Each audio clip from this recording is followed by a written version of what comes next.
So I invite you to step into this prayer with me. Let's just go within.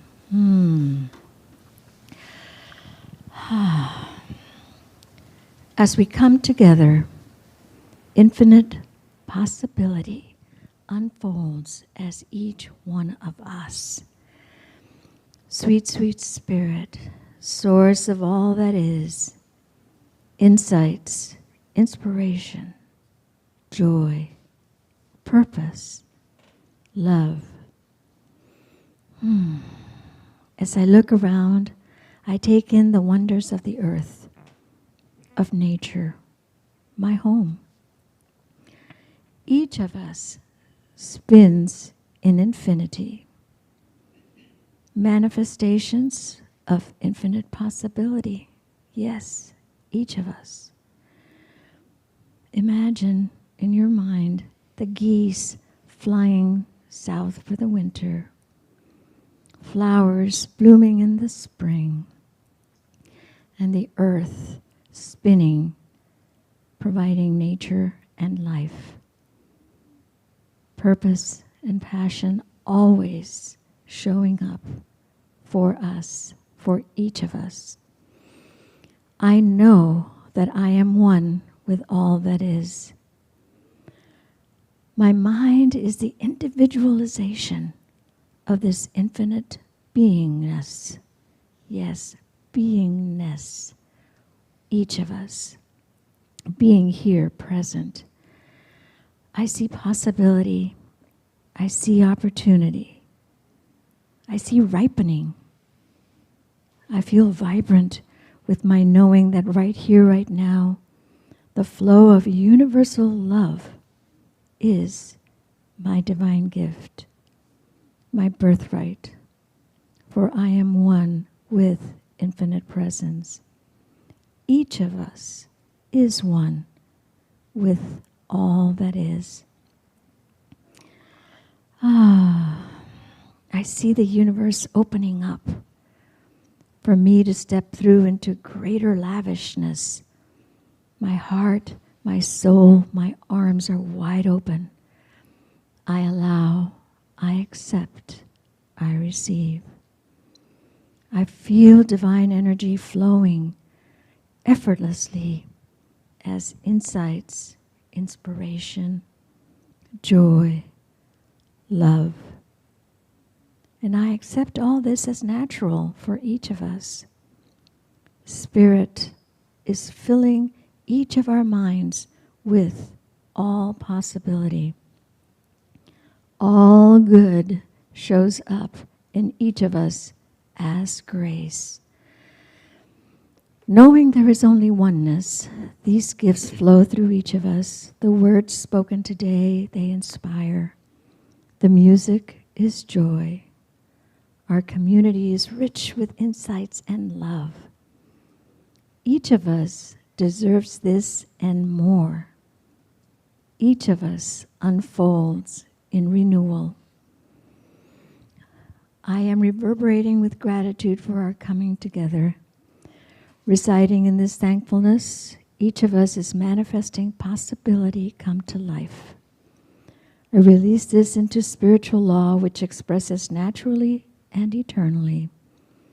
The life principle manifests as me, as us, in every moment. I let go, I let God. And together we can say, and so it is. And so it is. Well, today, excuse me, we are talking about percolating your passion with purpose.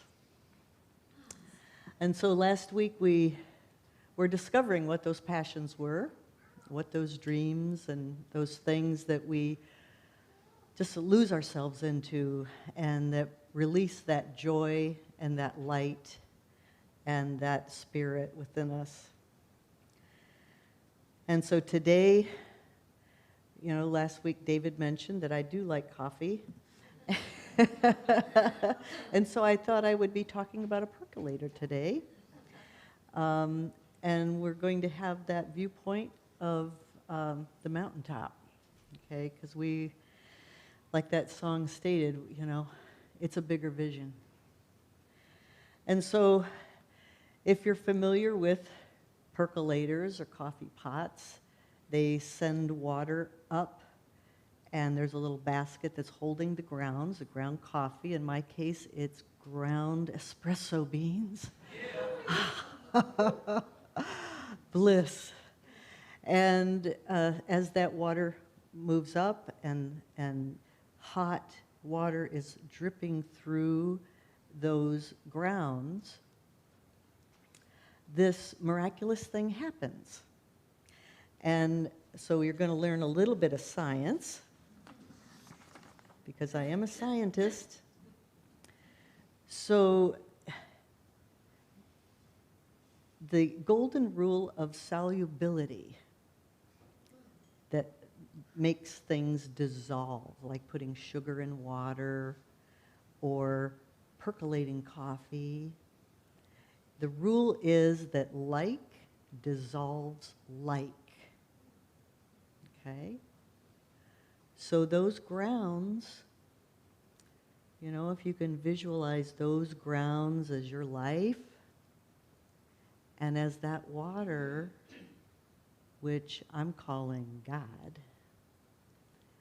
is dripping through there, it's going to attract all that it is, all of you that it is. And that comes down into the pot, that container, and you can't see a difference. You can't see a separation between what was clear water and what is now coffee. You can't separate yourself from God. Like is like.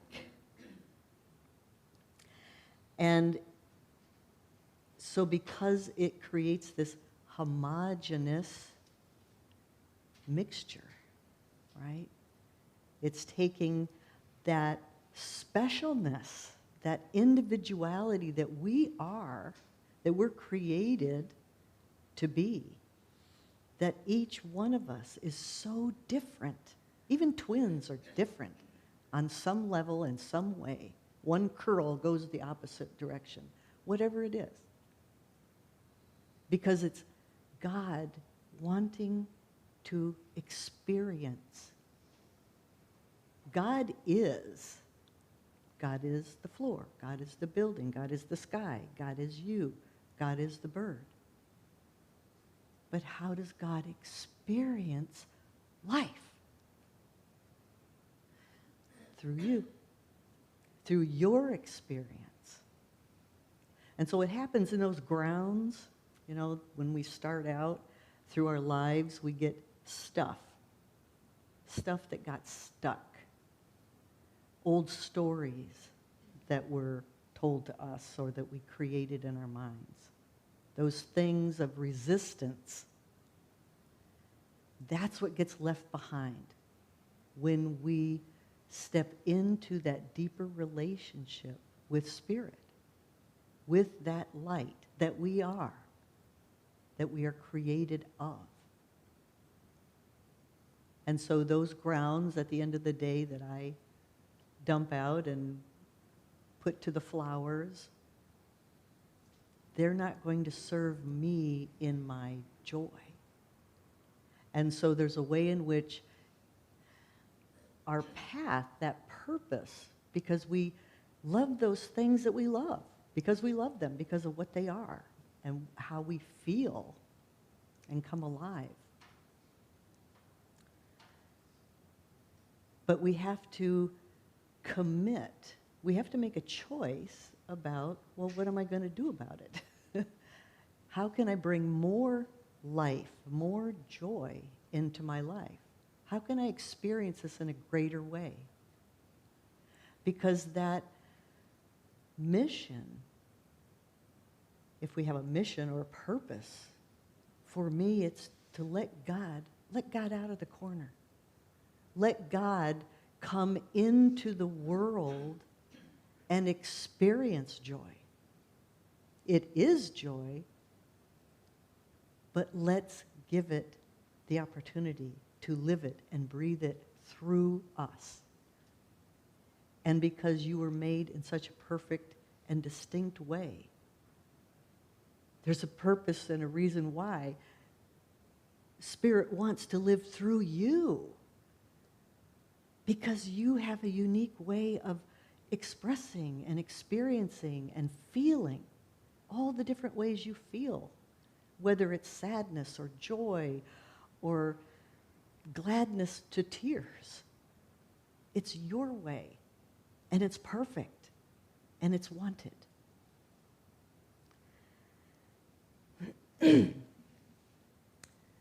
So it's making that commitment and that choice that, you know, in that coffee press, you know, it has that handle at the top, and you have to push it down to squeeze that water through, to squeeze everything out of the grounds, get all the good stuff.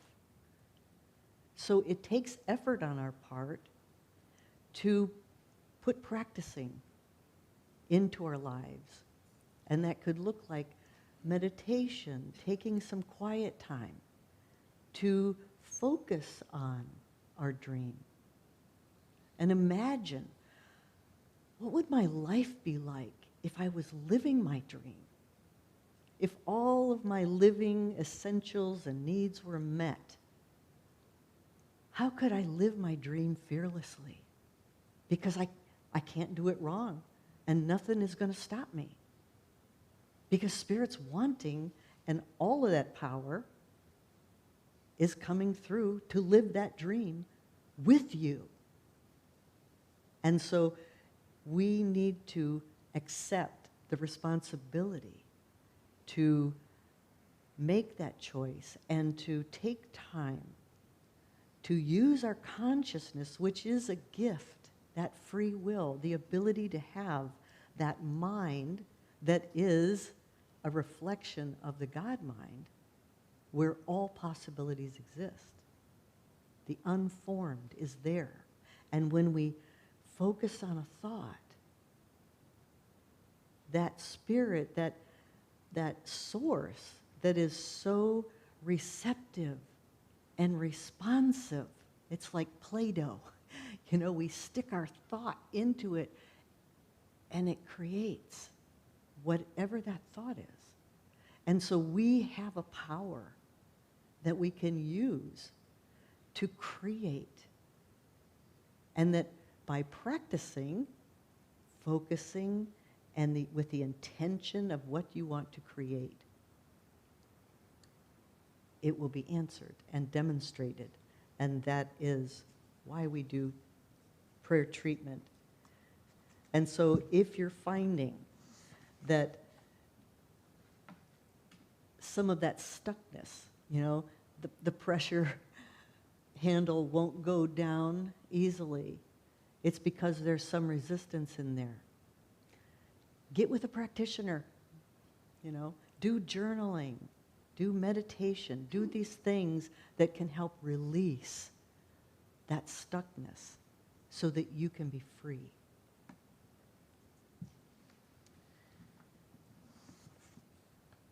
So I want to tell you a story, and God, I love that song.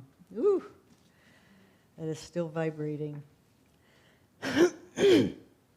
Oh, first there's a great quote by Mark Twain, and he said, "The two most important days in your life are the day you were born and the day you find out why."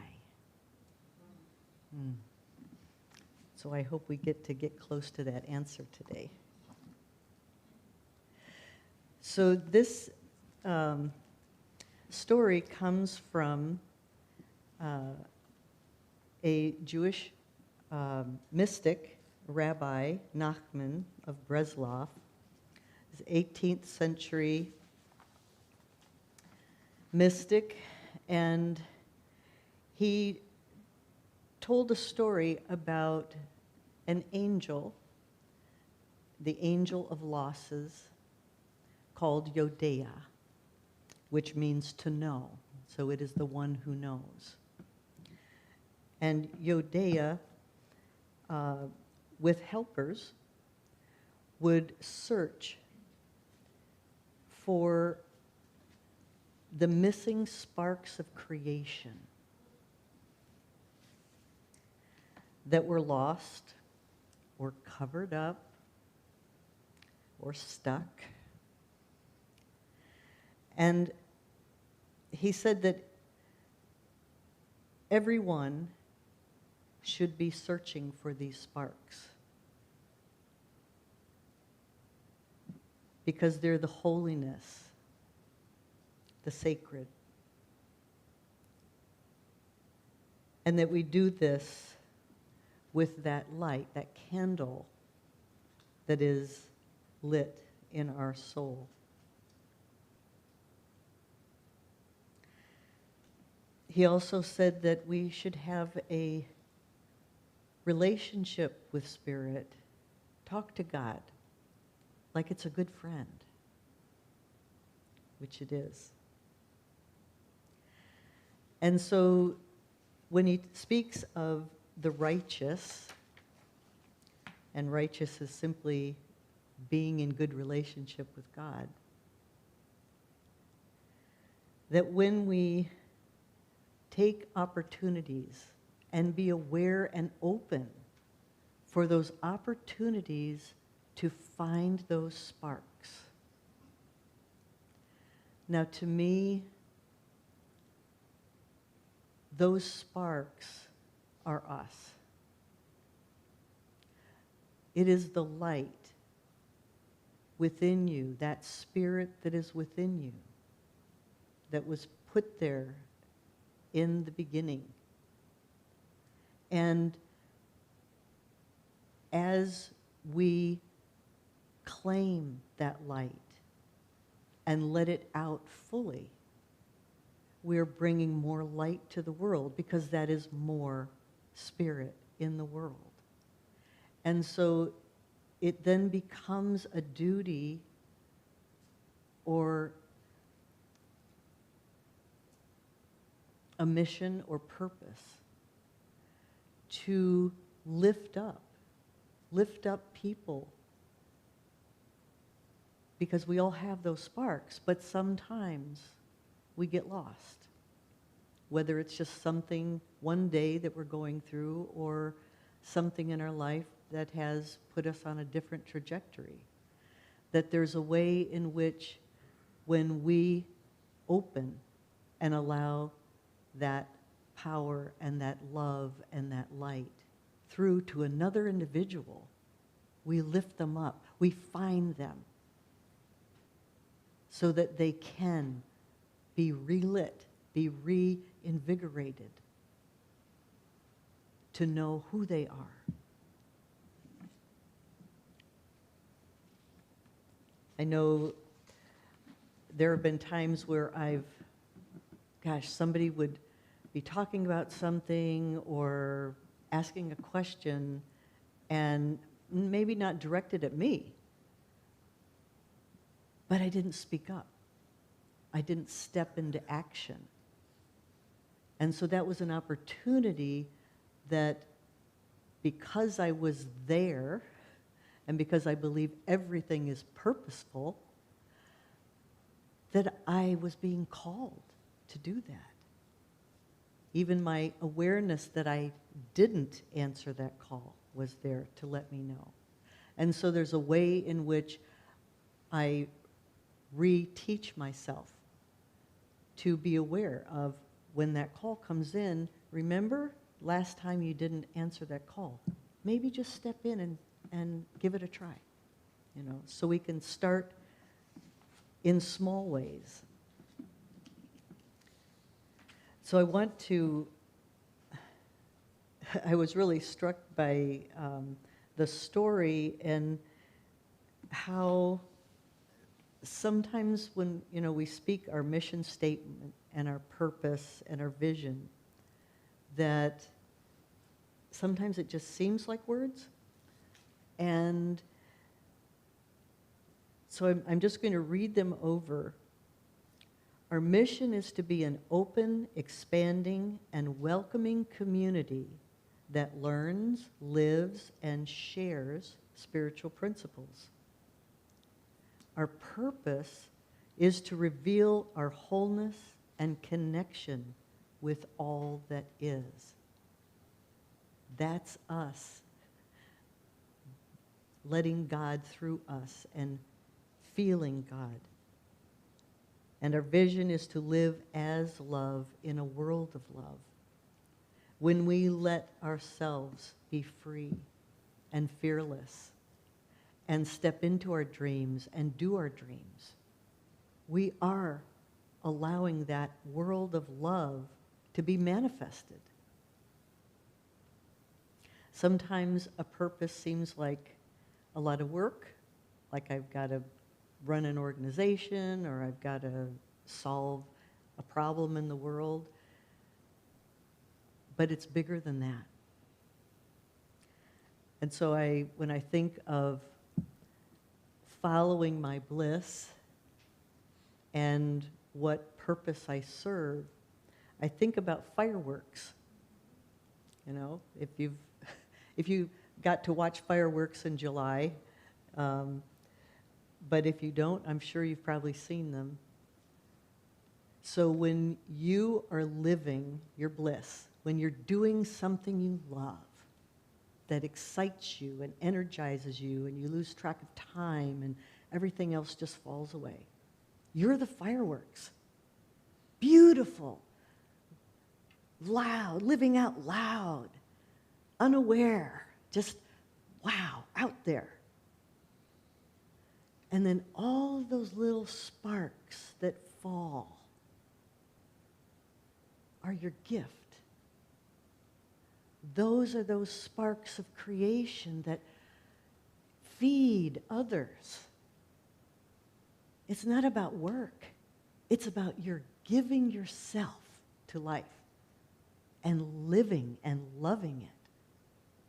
And when you're doing you fully, you are feeding and giving and supporting and bringing that light and that love and that spirit right here, right now. And as each of us do that, we do what the rabbi says is repairing the world, that we bring all of those dark places into the light.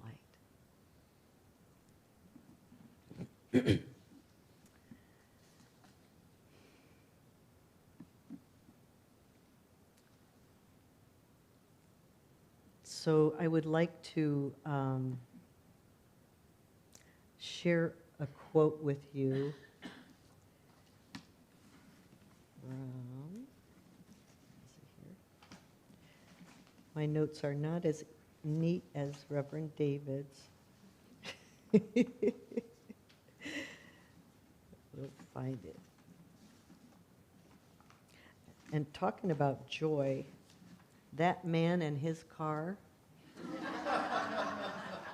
the dream that he held for so long, and that when he's enjoying and in love, that it is blissful, and he shares that joy so well. Okay, where are you? Here we are.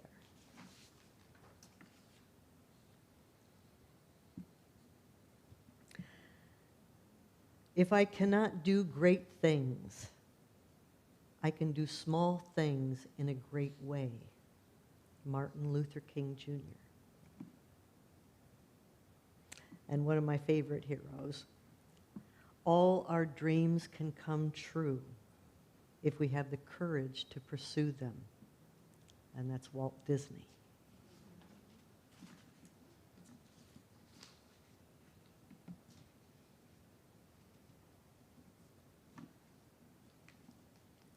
And so I have some practices for you.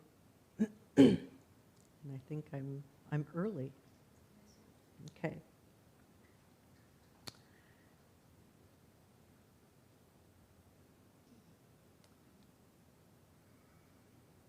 So one is the meditation and the focused attention.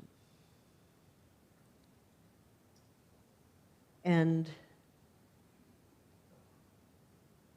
start out small so that you're not overwhelming yourself. It can be 5 minutes, 10 minutes. And allow just to daydream, to let your mind not be distracted by a lot of the speaking, and sometimes by counting your breath in and out is a way to still the mind. There's a lot of different practices, and in a lot of our classes we teach those, and I'm sure that online there's a lot of other resources. But just, taking a walk where you're not focused on the issues of the day, and you can give yourself to focusing on one thing. And it can be a challenge sometimes. You can watch how your mind wants to jump to something else. And you just bring it back. No, I want to think about my dream. I want to think about that. How can I make that light bigger for me? Another way is to notice and record, write down what you feel when you're doing what you love. Because sometimes we get so wrapped up in doing it, we may not give it a name. So I want you to give it a name. I feel free, I feel joy, I feel like I don't have to do anything else, I drop all those chores, I get to run away, whatever that is for you. Make a record of it, notice it. Because then you might find that as you're spending time in this way of having intention and focus, that there are other things in your life that feel the same, that might guide you to a bigger purpose, a bigger way to express it, that is easy and is your way.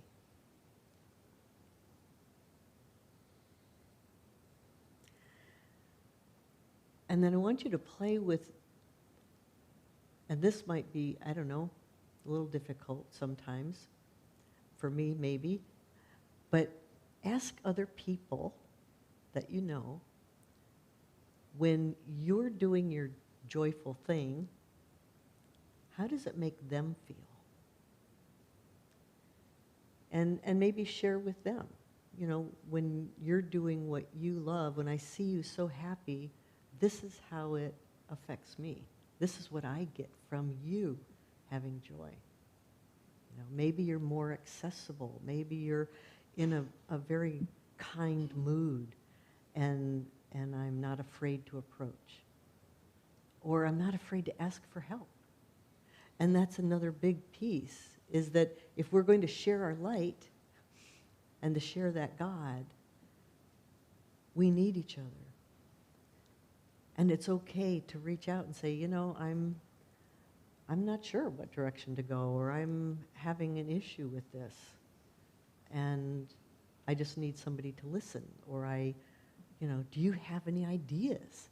Let me use some of your brain cells, and it helps open and get back into that pure state, in that pot, leaving all that stuckness, because we get stuck, and that has fear in it and resistance.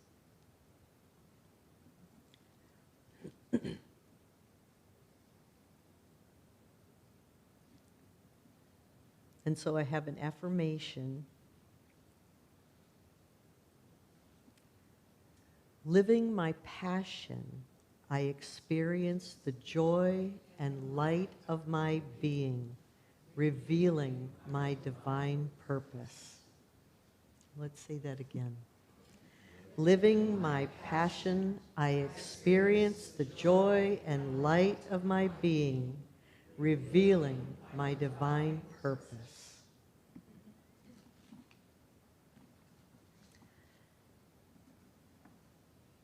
And so again, I'm so grateful for this community, and grateful for the opportunity that I have and that we all have to affect such a change in the world and in our own lives, and that there are so many good works that our joy and our sparkles can bring to light. And so I thank you. And I just want to